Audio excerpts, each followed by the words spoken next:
to this edition of Chakmah Choter.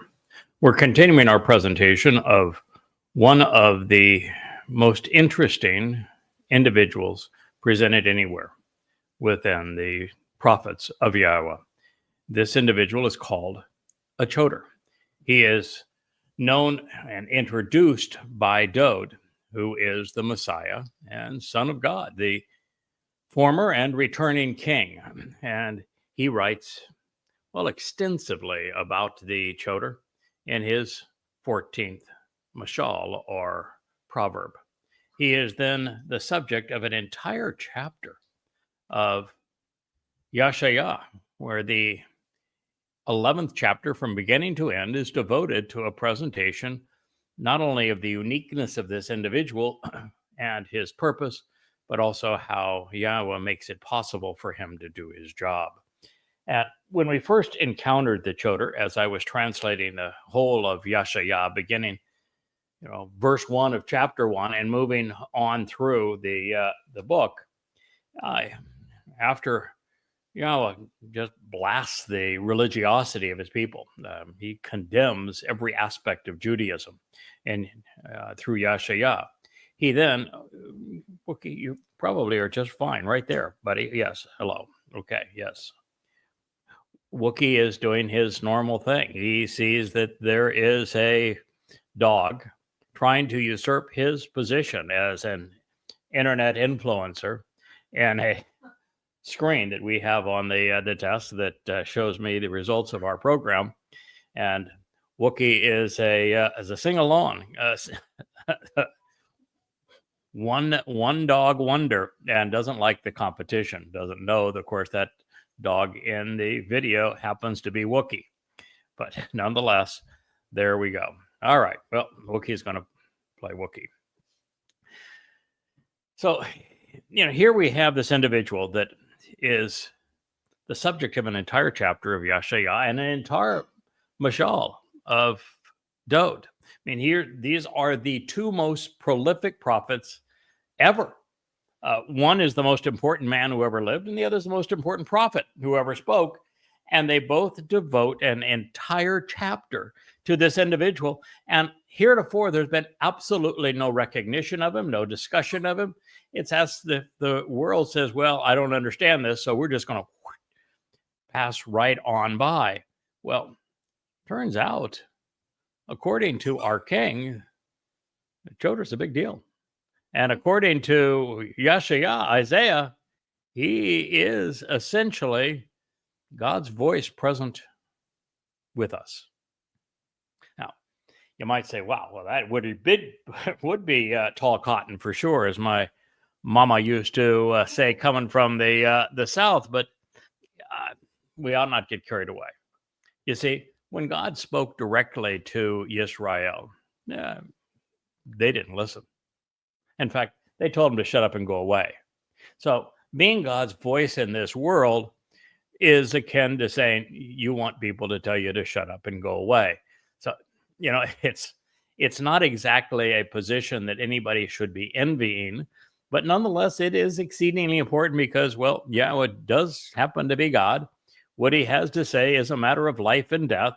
And his son, Dode, was the most important man who ever lived. He is the actual Messiah and the Son of God, of which that impostor named Iusu Christu, Jesus Christ, was nothing but identity theft, a replacement foolology, if you will. He never existed, and he's just nothing but a replacement for the real McCoy, Dode David. And so what we're doing now is we're reading from Dode's, who is David's, presentation in the Mashal. This would be the 14th, and it is a dissertation on the Choter. He says, as a trustworthy and reliable Umun, dependable and honest, steadfast and credible. He's speaking of a man with integrity. He is an Ed restoring witness to the eternal testimony. He will never intentionally communicate that which is not true. By comparison, A false and misleading witness pours out a torrent of lies and delusions. Now, you might think, oh, the word for witness is the same since I translated the both in Hebrew, and they are. But what precedes witness is false and misleading, sheker, deceptive, irrational, mistaken, and useless. And oh my God, are there lots of those? Yeah, in fact, having a ball here on X again today, where the more you're willing to tell people the truth, the faster you lose followers on X. It is a race to oblivion in that environment where the worst of the worst have millions of followers, and well, the voice of God has only barely over 1,000 followers. So it is a true test of how difficult it is for God to get a word in edgewise, considering all that is going on in the world. So this is presented as Choteresque, and it describes the Choter's primary job, which is to differentiate the truth from the lies, which requires exposing and condemning the deceivers. So, according to Dowd, his Choter is trustworthy and reliable. He is a restoring witness to the eternal testimony, and he never intentionally communicates that which isn't true. He will never be proven a liar.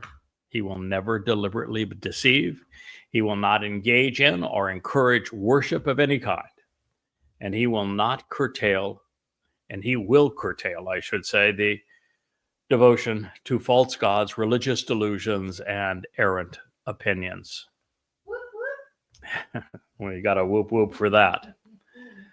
Now, speaking from experience, it has, been this way from the very beginning. Over the course of now 24 years and 24,000 pages of translations, explanations, commentary, insights, revelations, the overwhelming preponderance have been accurate from the onset. Almost everything that I perceived has remained true. While there have been those things which we have refined over time. As I have learned more from Yah, I have reliably conveyed what he has communicated, gradually putting the entire picture together, getting it into focus, and then sharing it with you from beginning to end.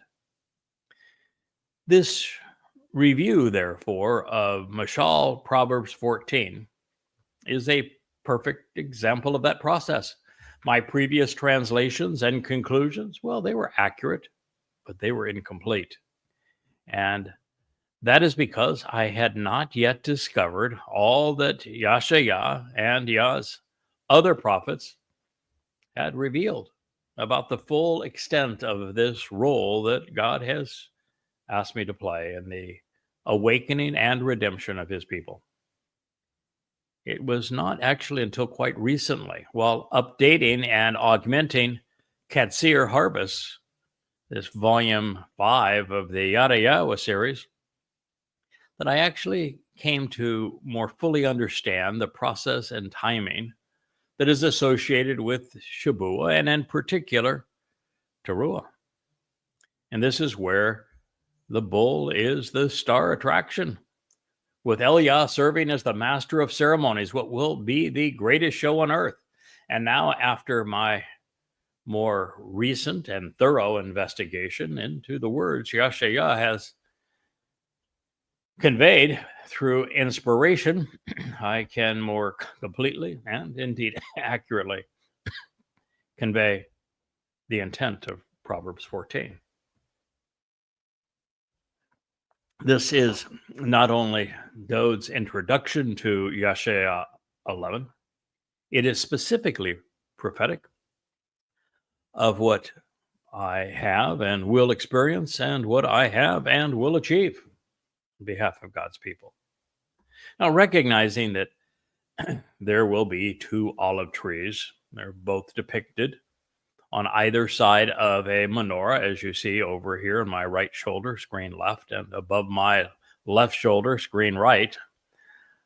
On either side here of Yahweh's luminary, we discover that one of those olives was identified by Malachi as one of the two witnesses. Eliah would have completed the first phase of his work 400 years prior to Malachi's counting of him. But that was not the case with Dode or this Mashal, because not only was it written a century prior to Eliah's sarcastic, anti-religious soliloquy, the Messiah's focus wasn't on the goat, but instead on the bull.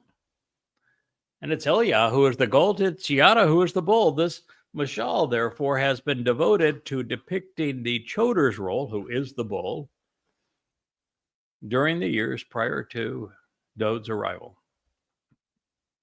And in this case, there is only one of him, and yet there are many naysayers, which is why the reference to Umun, credible and truthful, Ed, restoring witness, well, they're both masculine singular. He's here to oppose the vast armada of false and misleading pontificators, pouring out a torrent of lies and delusions, false information, religious deceptions, and political misconceptions.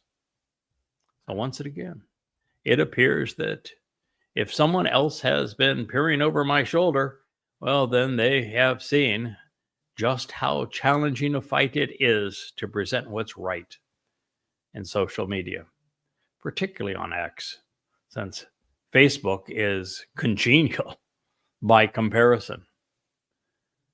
The difference between telling the whole story and engaging in babble, where fact and fiction are deliberately intermingled to confuse, is actually considerable. Quite literally, life and death.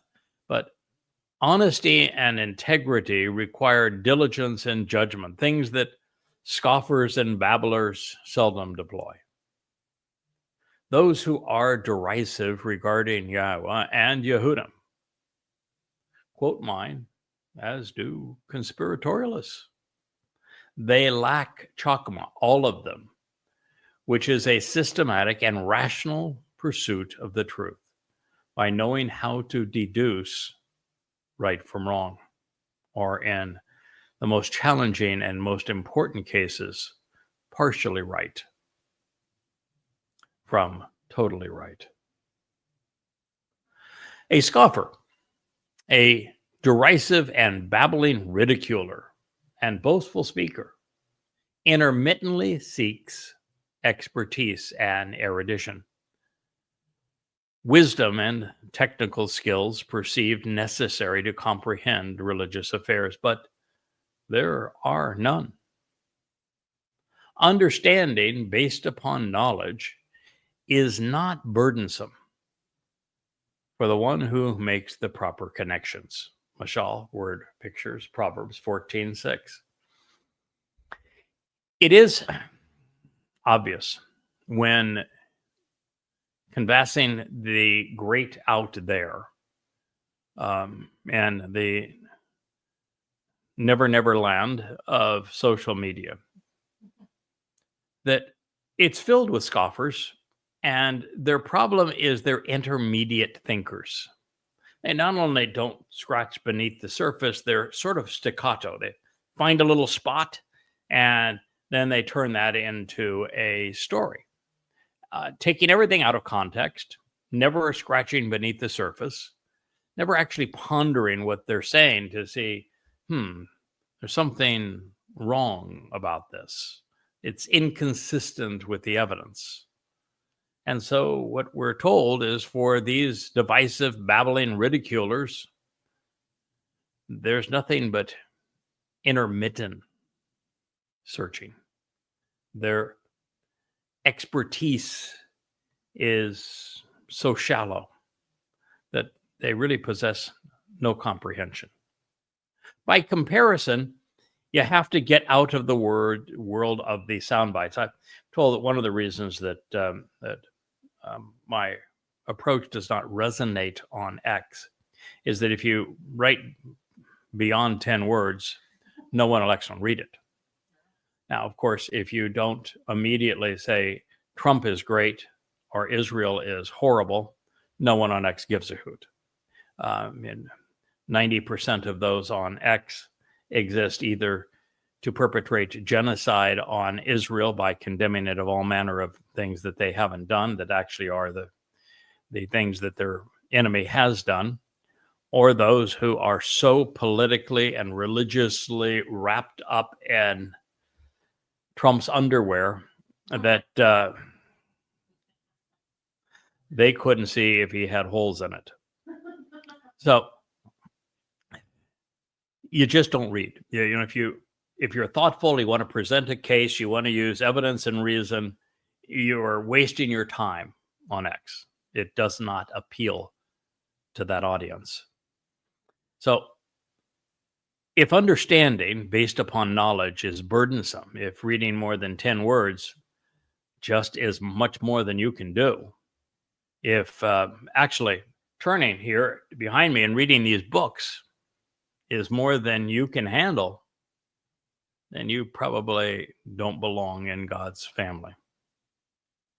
God does not view, nor does his son, who happens to be king, so it's rather important, they do not like simpletons.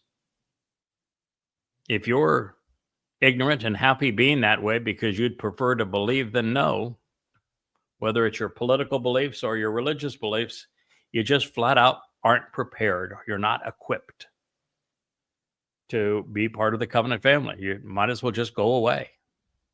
Not going to happen for you. You're not going to get there in 10 words.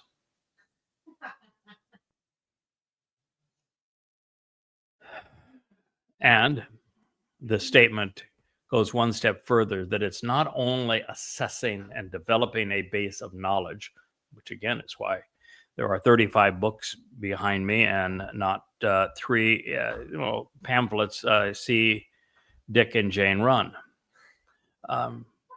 The amount of information that you need to even be able to process it intelligently when it comes to Yahweh is massive. God is exceedingly big, amazingly bright. And so to have an appreciation for who he is, what he's offering, what he expects in return, and how you make all of the connections to understand how we go about engaging in relationship with him and knowing who the players are and what they did and when they did these things or when they will happen, well, you got to be able to read. I know nobody wants to read today, but it's just happened to be a prerequisite. If God had said, I think I'm going to pick a graduate of high school or college in the last 20 years, they would have disqualified themselves. They just don't read. If you can't get it from going to the lecture, then they're just not going to know it. They can't be bothered to read. Well, with Yahweh, the textbook is the Torah. The notes that explain it are the prophets. You've got to read it all. Often. Dig deep. Turn over every word, every letter to understand it. You have to build this comprehensive base of knowledge before you can even get out of your own shadow. You can't come to the place where you understand that the Christian New Testament, the Talmud, and the Quran are a pile of hooey until such time as you come to know what Yahweh actually said and you compare the two. And that's only a small part of the process. Imagine, I put all these books behind me. If you were to read the books I have written on who Yahweh is and who he is not, and you were to devote 3 hours a day, every evening, get off work, take care of your family, and you snuggle up in your cushiest chair, turn on the light, and start reading. You were to read diligently for 3 hours a night, say from 8 o'clock to 11. 7 days a week. It would take you a full year to read through them once. And now, mind you, I haven't just read through them once. I wrote all of them. And not only did I compose the translations for them and then make the connections to understand them and explain them and derive insights for them, I went back and enhanced them 8 to 10 times a piece so that you could have all that in a silver platter. And yet, Yao and I both recognize that you're not willing to read. So the best we could do is, all right, I gained all of that knowledge through that process. I'll bring it to you this way because, well, at least some of you are willing to listen. But as I said, even then, developing that base of knowledge is just the starting point, because the more important part is what Dode said next. And it is something that both Dode and Yashaya strongly emphasized, and that is Bien. Bien is the process that leads to understanding. You see, well, knowing is infinitely superior to believing. And if you know, then you don't have to have any faith. In fact, if somebody says, what do you believe? I said, nothing. Well, I either know or I don't know. And so while Da'ath is super important, the thing that is really empowering is Bien, understanding. It's having the mental acuity to look at 2 things that Yahweh has said, or 20 things that Yahweh has said, or 200 things that Yahweh has said, and relate them all together so that you understand the nuances of how all of these elements work together to provide the kind of relationship Yahweh is trying to achieve with us. Understanding. Now, I also should tell you that while this mashal, word picture of Dode, began with Chakmah in this particular case, but it went right to Chakmah thereafter. And that is the first of the 7 spirits that we find that Yahweh has given the Choter, the spirit of Chakmah. Well, he also gave him the spirit of Da'ath. It was the second to last in that list. Knowledge, empirical knowledge. If you don't have empirical knowledge, then you're worthless to God. Absolutely worthless. There's nothing he can do with you without the preparation and building that base of knowledge. There's nothing God can do with you. And you either have that knowledge from your life experience and from the Torah and prophets, or just from the Torah and prophets, but even that is difficult because you need that life experience to make it applicable. That's why he chose Moshe to bring it to us. But guess what? Bien is the second of the 6 spiritual gifts that the Choter was given. And so these things are playing hand in hand, aren't they? It's easy to see why Yashaya began as he did with the Choter, because in fact Dode had already laid the case.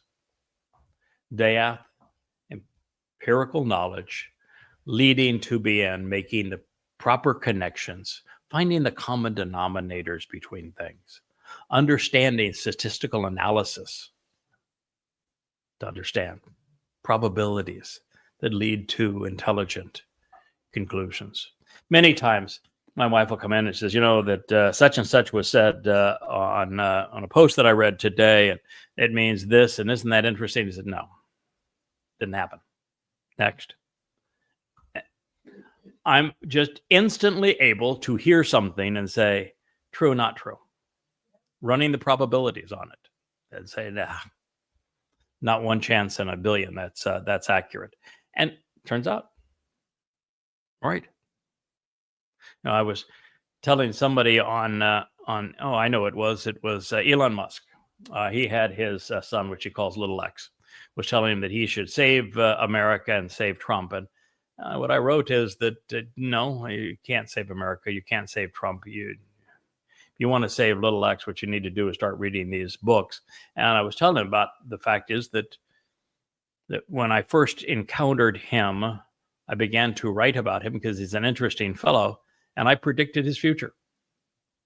And what I've said to him is that in the 24 years I have done this, I've never been wrong, not when forecasting a future event.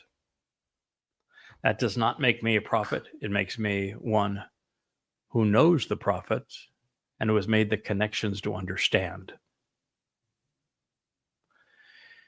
Now, as we consider what Dode just wrote, scoffing is easy, as is ridiculing. Any babbler can do it. As a matter of fact, you can throw out 1,000 lies in a matter of, 10 words, sound bites. So that's why it's so attractive on X. To disprove a lie, that is a far more disciplined and verbose activity. And it's why most people just tune out because they're not interested. So, like the New Testament saying, and Jews crucified Jesus. And that's a lie. Jews crucified Jesus. 3 words. To disprove that, while relatively straightforward and easy, disproving therefore the credibility of the New Testament, it takes 100 times that number of words. But it's easy to do. It's just that so few people are willing to invest the time to consider 1,000 words when the lie came across in 3.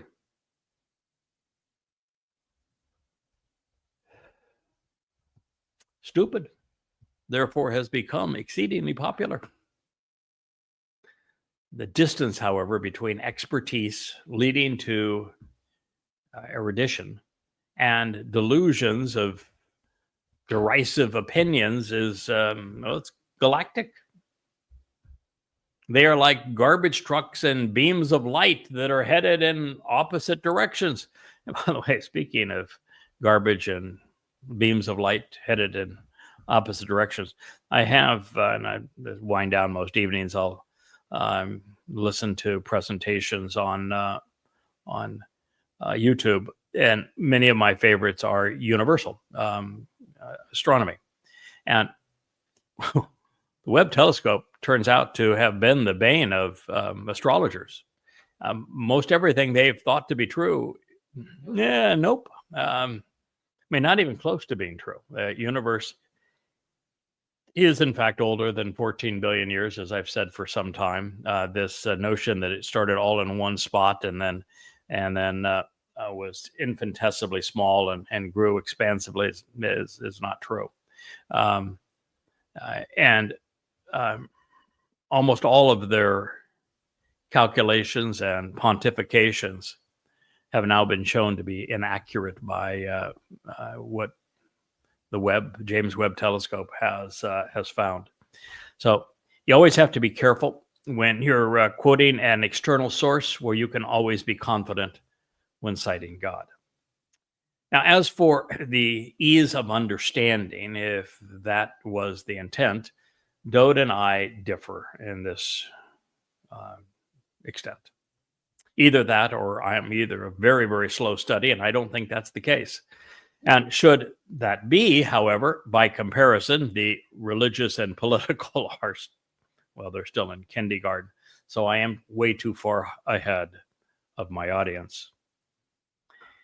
In this case, a torrent of profoundly important and previously unheralded insights were derived, some right at the outset of my investigation. There were some conclusions. For example, I came to the conclusion that there are 3 destinations for human souls. The dissolution of that soul, its complete eradication upon the death of the individual, which means no punishment, no reward. They just simply cease to exist.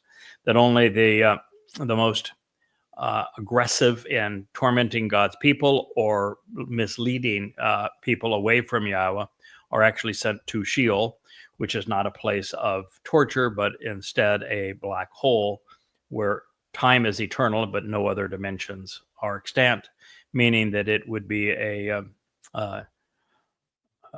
uncomfortable place because you would spend eternity there without escape. And then there is Shamayim, which is the destination for those who engage in Yahweh's covenant and capitalize on what Dode has done by fulfilling the Moed Mikre. And this realization that there were three destinations for human souls, the obliteration of that soul, a trip to Sheol, which is eternal death, if you will, and then eternal life in Shamayim, is something that no one had ever discussed. It had never been brought up previously. When I first brought it up amongst an audience, they just went, huh? And yet, it's something that I was able to deduce from Hosea as I was translating it in the first weeks that I began this job with Yahweh, and still remains true. No changes whatsoever, or even developments in that realization. And it's really profound because it ends the atheist argument against God. They would say that a God who would say, "Love me or I'm going to torture you forever in hell," is psychotic. And it's true. And yet that is the Christian and the Islamic God. And having the realization that Yahweh says over and over again that souls that are people that have made no effort to get to know him or were misled either religiously or politically, they just simply cease to exist. Exceedingly fair. You got your life, you get to live it. And at the end of it, because you don't know Yahweh, you didn't accept the conditions of his covenant, you just simply cease to exist. It is eminently fair, and it takes the sting out of judgment. You only are affected a recompense if you've done something that is really terribly wrong. And you only get the reward if you've done something that is absolutely correct. So literally thousands of those, including one that I think was exceedingly valuable, which I'm the first person to tell you that Yahweh's name is pronounced Yahweh, and explained exactly why and proved it. And that evidence is in An Introduction to God. I would strongly encourage you to read it and consider it. But that is examples, and there's thousands of these. So initially, there was just flood of profoundly important, previously unheralded insights that were derived, some right at the outset of my investigations, but most were the result of relentless pursuits of knowledge and understanding. And there has been very little that I would categorize as halal. It's just easy. That said, my king and I concur that nothing has been halal burdensome. I would even go so far as to agree that once the bien, proper connections are made, understanding is a direct result. Further, from this perspective, I would surmise that the three Zeroah, which would be Moshe, Dode, and Yada, are actually quite similar, and that our minds naturally seek to find access to and then assess the common denominators, which enable comprehension. And we all rather like probability and statistical analysis because these are tools in the quest of comprehension. These are contributing factors in God's choosing us, in addition to something that I think in each case he has contributed. Well, now, in speaking of seeking the common denominator, this is the third of what will be 4 occurrences that, Dode refers to Chakmah, and just the opening salvo of this presentation on the Choter. It appears that many times or more in the second half as well. As a matter of fact, my attention was drawn to this as a result of the mother goddess cult claiming that the eighth Mizmor, which doesn't even mention a spirit or a mother, was devoted to their spirit mom, when in fact it was devoted to Chakmah.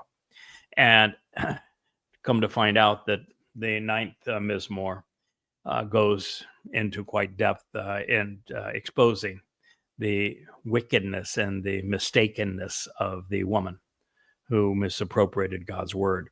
But Chakmah is the first of the spiritual gifts that was given to the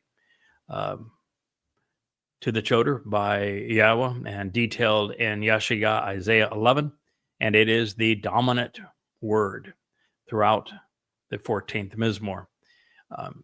I don't think there's any word that would more correctly identify the unique characteristics of Dode than Chakmah. We think of Jod as a man after God's heart, which that you'd think is an emotional bond, but it isn't in Hebrew. That would mean that their judgment was similar. We think of Dode as being bold, the man that went off to, slay the giant and then led 66 successful defenses of Israel. We think of Dode as being the great poet and songwriter because of his 23rd Psalm. But very few people recognize that Dode's greatest gift, even more than his character and his courage, his compassion for his people, is his Chakmah. He was a very wise man. And it was with his Chakmah that he was able to deduce that it was appropriate for him to volunteer to fulfill Pesach as the Passover lamb and then fulfill Matzah by taking our guilt with him into Sheol and depositing it there, so that he, as the firstborn of Yahweh, his Bechor, could lead the way for the rest of us to follow into Yahweh's family on Bechurim, firstborn children. So Chakmah is something that is central essence to Dode's nature. He was a quick study. He had a very fast processor up in the old noggin. So it is that Dode refers to Chakmah in what is a very succinct linguistic portrait of his Choter. And it turns out it was prophetic, both as an attribution and as a warning. Our king was not only privy to the introductory term deployed in Yeshaya's presentation, written 3 centuries thereafter in Isaiah 11, but both prophets depicting the Choter, they say that he was intelligent and discerning. He would be intelligent, discerning. Hopefully he is intelligent and discerning. And of course, Dode is also foreshadowing the transitional moment in my life when I would go from what I think is a reasonably intelligent writer to what I hope is a Chakmah Choter, and speaking to you now, doing so at Yahweh's behest. You see, it was a misinterpretation, as I have said, of Chakmah as a spiritual mother and Dode's 8th Mashal proverb that prompted the inception of the Yahweh blog. That's why I'm doing it. As my social media manager, my publisher, and webmaster all bolted on the same day to pursue this nonsense. Their Chakmah expertise and erudition were a little lacking. Oh yeah, they said, lots of people are going to die because you're not willing to see the 8th Mashal as announcing Spirit Mom, and that we need to speak for her because, well, you're not doing it. Well, the reason I'm not doing the speaking for spiritual mom is, well, because there is none. And the 8th Mashal was written entirely about Chakmah, and Chakmah ain't no mommy. Confronted with what appeared to be mental madness from people who had previously appeared sober, I turned to Yahweh for elucidation, recognizing that he invented Chakmah. So I asked him for advice, as I do sometimes when I'm stumped, and said, "All right, well, this is quite the obstacle in the road. How do we work around this one?" Yeah, and his response was to simply change everything but his message, which was the content of the books. Therefore, going forward, he asked me to replace the prior players with a new team, changing the stylized lion on the to this modern menorah logo that you see over my shoulder spinning here. We would proceed with, branding on new covers for the books, new website. We would start over, completely over, and social media, and open up all new accounts, starting with 0 subscribers and followers and friends. And just the beginning of this year, January 1st of this year. That was God's instructions. Start over, trash it all, except the books, just rebrand them. Focus less on writing and more on talking. So after 23 years of writing sunrise to sunset, and without having produced a single video or posted a word edgewise in social media, I went from neophyte to, maven at Yahweh's behest. Within the first 90 days, our audience had grown 50-fold, and its content was extensive. I don't even know if you can call it 50-fold. We've gone from, when I started on Facebook, I had an old Facebook account that I opened 10 years ago because I wanted to see pictures of a fire that was approaching my son's school, and wanted to know that he was safe, and I had to have a Facebook account to even see it. So I had a Facebook account, but never been there since the day I looked at those pictures. I think it did have 13 friends. Probably 80% were dead by that time, since it had been so long ago. But nonetheless, I had 13 there. And I think right now we have 2,800. We'll be at 2,900 by the end of the weekend. Early next week, we'll be at 3,000. Well, from essentially 0 to 3,000, that's a reasonable progress. Now on X, of course, X is a different animal. I think I will have made 12,000 posts by now on X, and have less than 1,200 followers. So X, I'm going to petition for combat pay when it comes to X.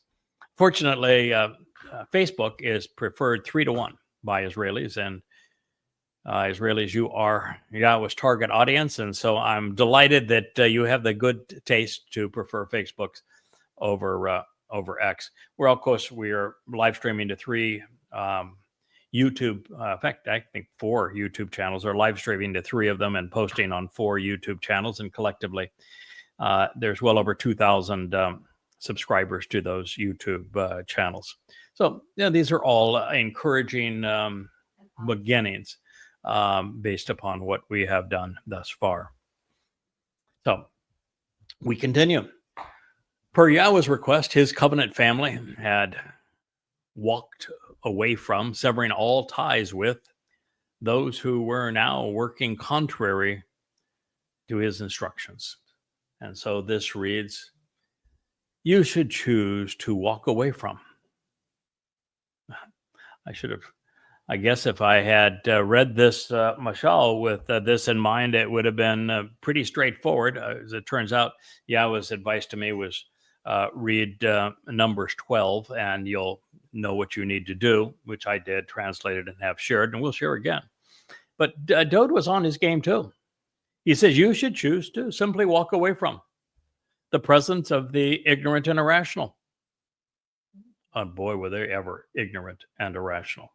Because otherwise, you will not come to know or appreciate Yada's understanding of the language, providing informed insights deduced from these words. Okay, Mashal, Proverbs 14:7, advice both to the Choter and for those who are supporting him, of which there are many, and for those who abandon him, of which there are also a few. And that is, do not walk with, walk away from, which is well, it's the same advice that Yahweh gives as the first condition of the covenant. He says you must walk away from your country, which is Babel, the commingling of truth and lies, which this mommy dearest cult had done. It is to walk away from religion and politics, which Babylon, of course, represented. It's even to walk away from your father's house. I guess they would have said mother's house, but oh well. From your father's house. I guess they can change that to be mother's house if they wish to. But nonetheless, I guess that's why they ended up in their mother's house. They figured, well, I'm supposed to walk away from my father's house. Maybe I'm supposed to walk, to my mother's house. That wasn't. But the implication was walk away, disassociate from the family of man so you can be part of the family of God. If you're going to choose a father, choose the one who's going to be there for you, who is uplifting, who shared the Torah and prophets with you, is the implication. So he says, just walk away. And that was the exact same verb there, walk away. Now, walk away is not a function of geography. I am no further from the nincompoops that are part of the mother goddess cult geographically than I was back in mid-December when this occurred. But I can tell you for certain, we are even more distant from one another now than we were when we began. There is no bridging the gap. It's so far apart. So this walk away from, as it relates to religion, politics, your country, your father's house, is attitudinal, not geographical. So you should choose to walk away from the presence of the irrational and the ignorant. Because otherwise, you could also translate that as stupid, but people don't like being called stupid, so you just call them ignorant and irrational, and they won't feel so bad. Because otherwise, you will not come to know or appreciate yadas. This is Baal yada. You will not become aware, acknowledge, or understand the teaching associated with Yada's understanding of the language and his providing informed insights that are deduced from these words. And isn't that the whole of it? It's why these books exist. It's why when the Mother Goddess cult tried to create a following for themselves, they ripped off my translation style, which was exceedingly unique. It still is exceedingly unique. They ripped off my transliterations. They ripped off most of my conclusions. They even ripped off my actual translations. Wore me like a skin. They changed from what was their little honeycomb because they didn't like the fact that God called her a hornet's nest.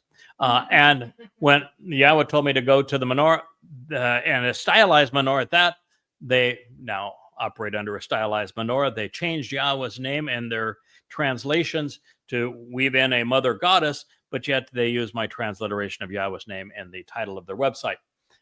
They just very much like Paul as the wolf wearing the sheep's clothing. They're wearing the Choter's skin in this process, and therefore they do not really know Yada. They do not understand the language, or that he is providing informed insights that are deduced from these words. Hear, hear. And so that's what I have done. And we stand apart from those wallowing in Hetzil, irrationality, while we pursue Chakmah, wisdom from God. We live to learn, to know, to understand, and to share, celebrating language as the catalyst of informed decisions. What I know, you know. We're not trying to have a monopoly on knowledge. We're trying to broadly disseminate it. Truly, the volumes I have written and the videos that we have spoken, they're celebrations of words. I cherish them. As much as I disdain the promotion of ignorance and irrationality. One of the people that I had a wonderful relationship, the man actually that taught me how to write. I mean, I was always a fairly prolific writer, but to write books, if you will. Uh, Name was Ken Powers. And Ken and I worked together on the first two books that I wrote, and they were sort of co-authored to a significant degree. His coaching was really helpful. He was actually the second employee of my last business, and a really genuinely nice man. But he grew up in the music departments of Christian churches, loved going to Christian churches. And when I recognized that Paul was full of it and that the Christian New Testament was completely erroneous, it was something that he couldn't handle. And rather than debate anything that I had deduced from Yahweh's words, he chose instead to say, well, I may be religious, but you've made a religion of words. And I always thought of that as a badge of honor. Well, I don't like the word religion, obviously. What he's saying is that I have a devotion to. I have developed a love affair with. I highly value words. And I do. I've gone on record so many times saying to Israel that you cannot win a war against a religion like Islam by dropping bombs on Hamas. You need to learn how to wield words wisely. And that comes through two things. One is developing a base of knowledge and then transitioning from knowledge to understanding by making the proper connections. And in this extent, you don't have to invest the 24 years that I have in this process, because I've done that work for you and am offering it to you freely. So the volumes I have written, the videos I have spoken, they are indeed a love affair of words. I cherish them as much as I disdain stupid. Oh, I'm sorry. Ignorance and irrationality. Language is the most empowering and enlightening tool ever wielded by God or by man. It is the connection between God and man, the very thing which brings us together. Words, but lots of them. You're not going to find a 10-word soundbite that's going to serve your interests in this regard. So yet again, we find the Choter's best friend, and indeed our Messiah, Dode's most alluring attribute. The capacity to understand and intelligently deduce insights by being discerning. Chakmah, wisdom, and the technical skills perceived necessary to comprehend. See, understanding is a process. It is a disciplined process from going from faith, beliefs, ignorance, if you will, to a vast reservoir of knowledge. And with that knowledge, also deducing what is true and false, reliable and counterproductive, beneficial and not. And after that, making the connections, finding the common denominators so that you can go from extensive knowledge to understanding. That is the process of Chakmah. It is the single most important skill in the universe. It is the most valuable of all tools. Now, some people have invested it making themselves famous. Others have invested it in finances and have become rich. Yahweh has asked me to invest it and knowing what he said to his people so that it can be shared with them in a way that resonates today. So Chakmah, the capacity to understand and to intelligently deduce insights by being discerning for the prudent and the sensible, the Arun, the discriminating person who is aware of subtleties, comes by way of him making intelligent connections. By Derek Q. It is facilitated by him judiciously relating information to deduce a greater meaning by taking a path where being perceptive and knowledgeable leads to understanding. When he embarks on this journey with his full attention. However, by contrast, the foolishness of corrupt leadership, the stupidity, stubbornness, and folly of a nation of idiots who fail to comprehend the moronic government systems perverting and mocking the truth by promoting shams and ruses, deceives, misleads, dishonestly betrays and beguiles the ignorant and irrational, the unthinking dullards and simpletons. Mashal, word pictures, Proverbs 14:8. It's always a contrast. And it is from the beginning of the Torah to the last word of the prophets. It's always a contrast. Yahweh is saying that if you're religious, you can't be part of the relationship.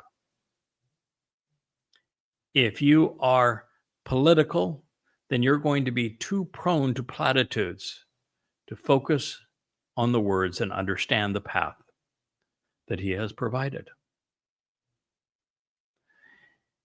We need to appreciate that it's a matter of contrast, that this very important word, Kodesh, and it's the word I think that sent the mother goddess cult off into left field, because it means to be unique, distinct, set apart, special, uncommon, not religious and political. And it can convey to be part of something, or it can convey to not be part of something, to be distinct from it. It conveys both ideas. Almost everything that is important to Yahweh is conveyed as Kodesh, set apart. And it is a exceedingly important concept in this whole thing, because you need to know that you can't be religious and be in a relationship with God. These things are distinct. God stands apart from religion. You can't call God Hashem or G-D when God says that his Shem is Kodesh, unique, set apart, distinguished. It's also part of him. So it is about comparisons. There is no way to engage in a conversation about God. There's no way to explain who God is or what he wants. There's no way to lead someone into Yahweh's presence or to eternal life until they first recognize that religion and politics are contrary to what God will accept. You have to disassociate with those things before you can associate with him. And that's why this distinction exists throughout this entire Mashal, Mizmor, Mashal, a word picture from Dowd, is that you have to contrast understanding and prudent, sensible discernment, making intelligent connections about the path to God, from being foolish and the corrupt leadership that is found in religious and political institutions, and how these societal leaders deceive and mislead.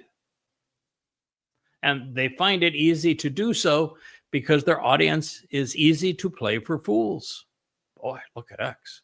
As I was writing today, there's a woman called Candace Owens. She's kind of a newfangled thing. She was a liberal turned conservative, and so she's loved by the MAGAites.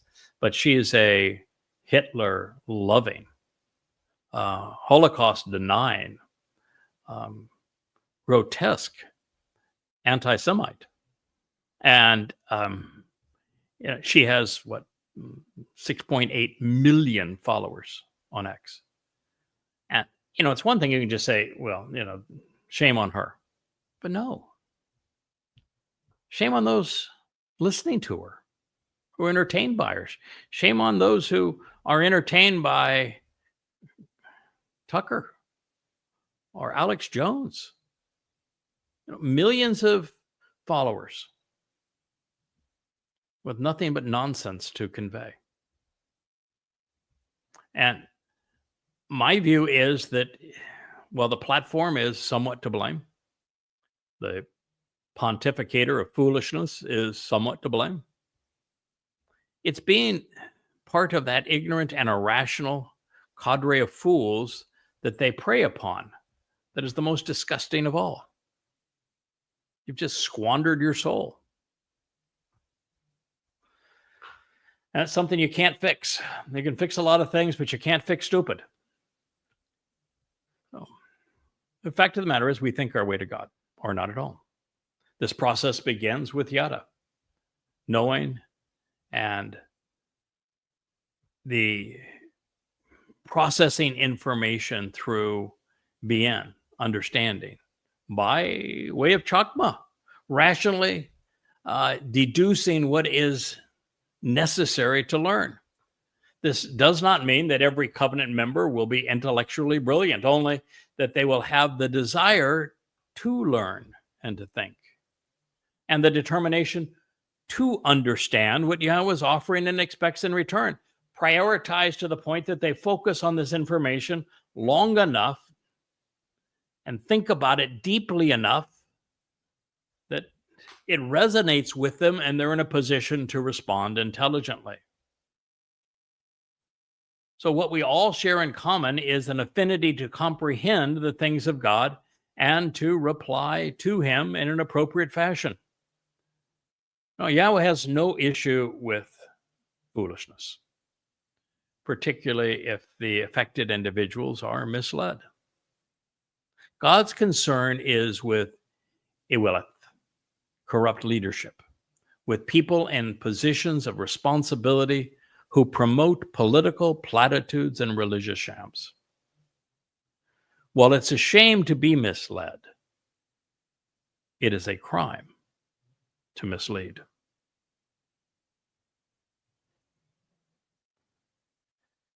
Half of my time, and half of every other prophet's as well, is spent exposing and condemning religious, political, conspiratorial, economic, academic, and militaristic malfeasance.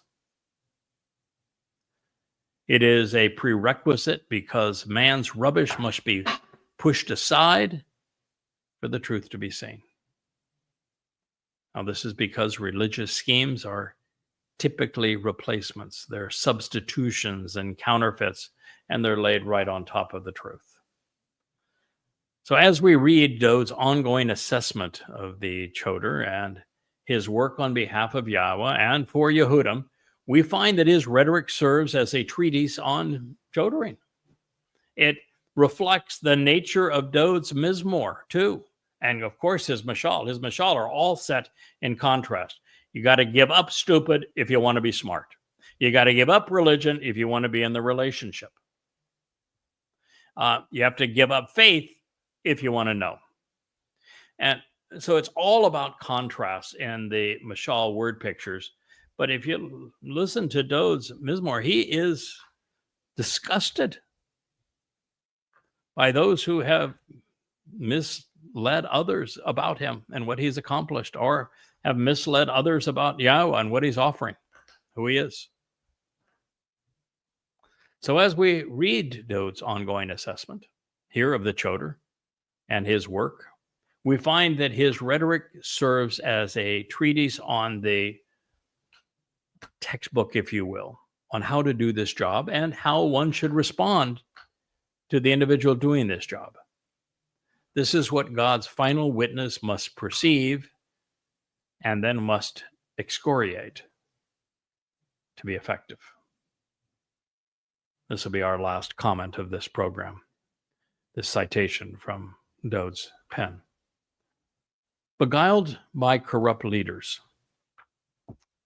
those incapable of thinking judiciously, the simple-minded without overall understanding, he will mock in a derisive, arrogant, and scornful fashion, constantly boasting in their disrespect for the compensation that has been provided to remove guilt by way of the atoning sacrifice, Asham. The offer to resolve errant and misleading ways and the consequence and penalty for being wrong.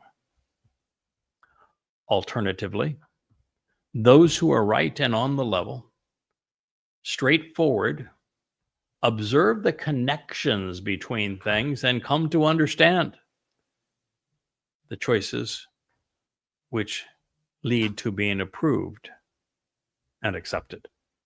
Mashal Word Pictures 14:9. Well,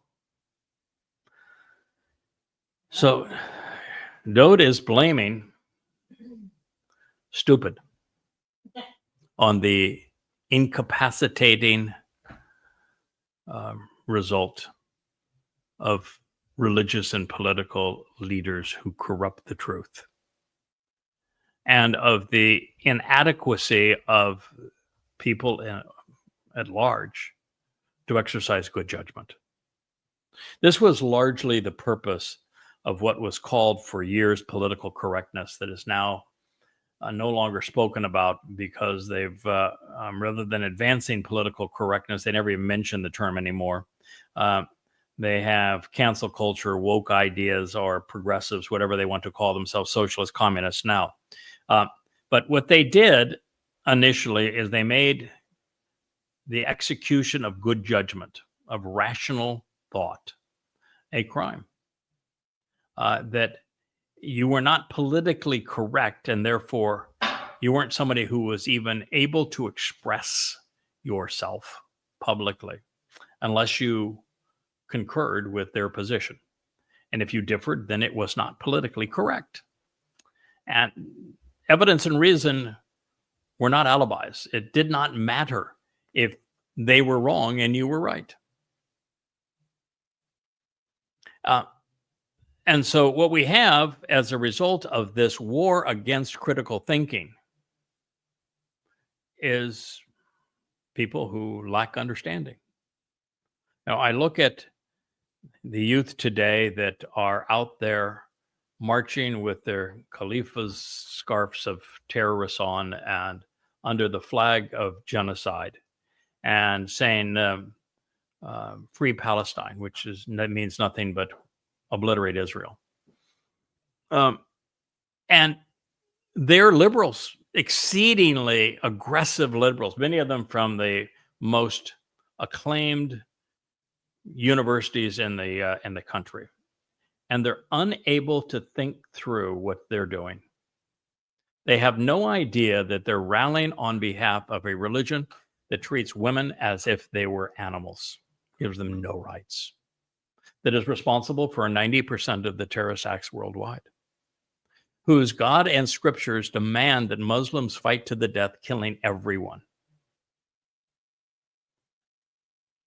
They're unaware that Muslims invaded Israel and committed acts of rape, mutilation, terrorism, abduction, and mass murder. And yet they rally on behalf of those who did these heinous crimes and against those that were the victims. And you say that this is not resolvable because you can't reason with these individuals. They're out there chatting their platitudes. And it's like the reason that God says, I don't want you to pray to me. I want you to listen to me. They're not capable of listening. They're too busy screaming. And even if they were to listen, The very idea of processing evidence and reason intelligently has been robbed from them by progressive academia. I mean, we literally have produced 2 generations of intellectual zombies. They're just not capable of thinking. They have no understanding. And therefore, they're derisive, they're arrogant, they're mocking, they're scornful, they're boasting, and they're disrespectful.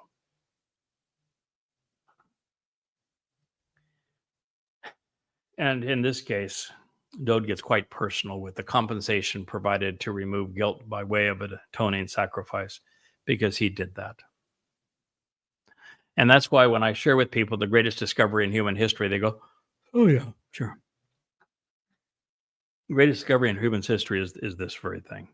That the guy that wrote this mashal, this word picture, he provided the sacrifice on Pesach and Matzah, particularly on Matzah, where he carried our guilt away, never to be seen again, that he provided the compensation to remove all guilt by way of his sacrifice, mashal.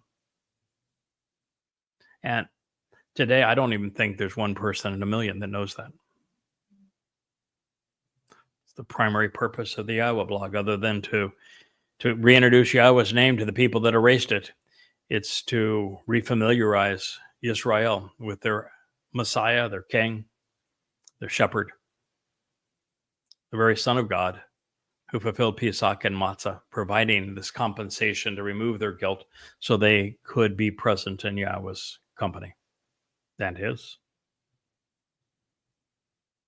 It's one of the great travesties of all time. Probably the greatest criminal act in human history was when Paul, on behalf of his mentor, Satan, wrote the first 14 letters of the Christian New Testament, and then got Mark and Luke to write those books and Acts to perpetrate a product of identity theft on the world.